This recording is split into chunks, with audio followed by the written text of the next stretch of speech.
Anime 的黑兔带着惊艳的可动横空出世，如今白兔又带着海量的特效件卷土重来。如果要我给如今 Anime 系列评选出最良心的性价比之选，那我绝对推荐手里这台高达 Mark II 傲骨式药。简单对比一下吸塑包装，其实配件部分的差别并不大，白兔有的枪和炮啥的，黑兔都有，而黑兔多的是印了机体编号的肩甲和配件等东西，所以黑兔也并不是不良心啊。但你看看白兔给的这一大堆，虽然都是以前配件包的同款吧，但对于把玩来说，还得是特效件给力啊。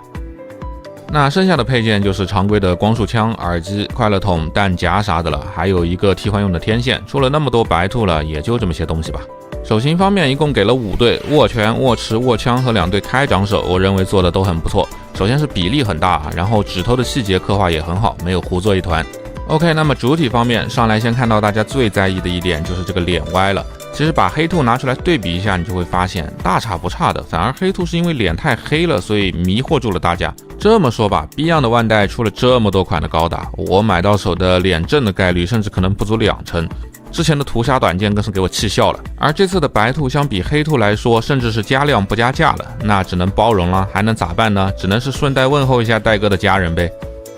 说回主体啊，马克兔是提坦斯为了延续高达这个神圣的代号而传出来的机体，甚至为了血统的纯正呢，所有的技术人员全部来自联邦。说是这么说啊，但是后期设定里的试验0号机不还是偷的阿纳海姆的 GP01 的资料吗？该机在格里普斯1号进行了秘密的研发，但还是老生常谈的成本问题，所以最后也只生产了4台。然而上来就被武斗大师卡缪偷了3号机，到傲骨被涂成了白色。更好笑的是，最终3台都到了傲骨的手上。没错，黑兔默认的3号机编号就是卡缪的这台白色的马克兔了，来一张自己打自己。马克兔最大的秘密就是它的全可动式骨架了，既从设计开始就将装甲、武装与骨架进行分离，简单来说呢，就是 MG 的概念。这样的好处呢，就是让 MS 的动作更加拟人，驱动效率与运动性能都能飞跃式的上升。而且这可不是利克迪亚斯那样的视作型可动骨架，这套骨架的资料甚至直接帮助阿纳海姆突破了 Z 计划的技术瓶颈。那这骨架具体厉害在哪里呢？比如就像这样。开个玩笑哈，我们来仔细的看一下这台 R 魂是怎么展示这种骨架超可动的。首先这个头部做了一段脖子处的异形式拉伸关节，拜这个关节所赐，低头能达到接近60度的幅度。抬头时由于后脑勺的避让，抬头可以达到接近90度的垂直向上看。左右的转头自然是完全没有压力的了，而左右的摆头还是需要借助脖子的引出关节来做到这样的接近30度的左右歪头幅度。当然我最喜欢的设计还是这个脖子可以向前伸一段，终于摆 pose 的时候不用把头拔下来，然后用蓝钉胶再固定了。胸部做了一段这样的缩胸和扩胸的关节，也算是延续了之前 Anime 元祖的设计了。但即使胸部已经能向前15度，手臂还是增加了这种引出的关节，直接做到向前75度的转动，这样可以让双手握剑的 pose 变得极为自然。这向后的90度甚至让我怀疑它下一步就要变形 Zeta 了。那在这种关节设计下，360度大风车就是小 case 了。平台远超90度也是意料之中，要不是头部的阻挡，直接180度上台。大臂根部的360度平转也没有落下，手感非常的紧实。手腕部分还增加了这种 Anime 特色的左右摇摆，而双段关节的手腕180度小臂贴住大臂也是完全没有压力的。腰部增加了一段拉出的关节，拉出以后向前能到30度到45度左右的前倾，向后也能到差不多的幅度，而且这个地方的关节特别的紧。不过左右的幅度就值得商榷了，也可能是我没有掰到位，硬掰的话能到30度，但是会回弹。最后整个腰部的360度平转当然也是没有问题的啦。来看到裙甲，首先前裙甲能上抬超过90度，侧裙甲也能上抬一定的幅度，不过后裙甲就是作死的了。大腿根部这里采用了滑槽式拉伸的常用的下拉关节，前踢能稍微超过90度一点点，后踢借助下拉关节往前伸，能够达到超过60度一点的范围，侧踢稳稳的90度一字马，毫无压力。大腿根的平转虽然不能360度转动，但是向后180度也是足够用的了。屈膝的幅度大概只有120度，但是已经足够用了，而且膝盖甲还有联动的设计。整个脚掌能向下垫脚超过60度，不过会露出这个甲的液压杆。向上的幅度就比较小了，只有30度左右。脚掌的接地性是非常优秀的，向外大概是45度左右，而向内则能超过60度。整个脚掌也能做到这样的360度的平转。整个脚掌分成了3段，第一段会裂开上抬，但幅度很小；第二段也能向下垫脚，但幅度也很小。不过总的来说，这个可动的设计已经算得上是超可动了。但有人会说，这超可动的代价就是像这样关节的松动。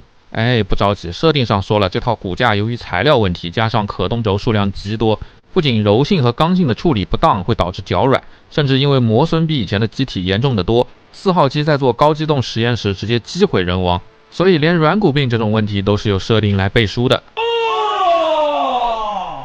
再来看到本体的细节，马克兔虽然是高达，但是外甲却不是高达尼姆合金，只是普通的钛合金陶瓷复合材料，主要还是考虑到了当时光束兵器的普及，反正也挡不住光束，干脆减重提高机动性，还能躲得快一点。后面的摆饰也是这个思路。那 Anime 的马克兔这成型色也确实没什么好看的，毕竟不是卡魂的全涂装，这些喷口能给你做成这样的嵌套分件已经很不错了。如果你嫌素，上点水贴喷成消光保护应该会好不少。背包方面，设定中马克兔用的是塔基姆公司重新设计的核熔路，出力比原组高了 40%， 所以不仅给了4个主喷口，还有2个副喷口，而且副喷口既能当可活动的光剑的基座，又能辅助做 M-back 机动，非常高效的设计。这里这台马克兔也是做了很好的还原。最后是武装方面，首先是这把高性能的火箭筒，不仅有2段的独立转动，而且弹仓也可以取下来，然后通过连接扣挂在腰间。这把可是货真价实的快乐筒平替啊，不是利克迪亚斯的那把粘土火箭筒，而且可以打散弹，特效件给的也贼帅。之后要是出南瓜饼的话，就能还原经典一战了。然后就是2把光束军刀了，马克兔的光束军刀是方形的剑柄，而且出力也是第一梯队的那一道，毕竟和原组一样，定位都倾向于白冰战的特化。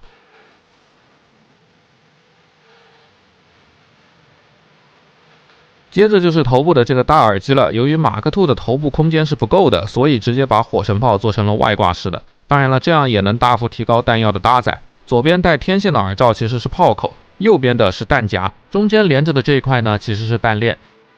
接着是这把光束步枪，不仅折叠收纳的结构被完美的还原，而且 E-Pack 的功能细节也是完美的做了出来。枪体不用时可以把尾端折叠，然后挂到腰间，这里也是给还原到了。更牛的是，枪身上的调整模式按钮也给还原了。那这把枪有2种模式，大出力和正常的出力。正常出力下，一个弹夹可以打7发，而大出力下就只能打3发了。一般卡缪2手狙击式的拿枪的话，就是在打大出力模式了。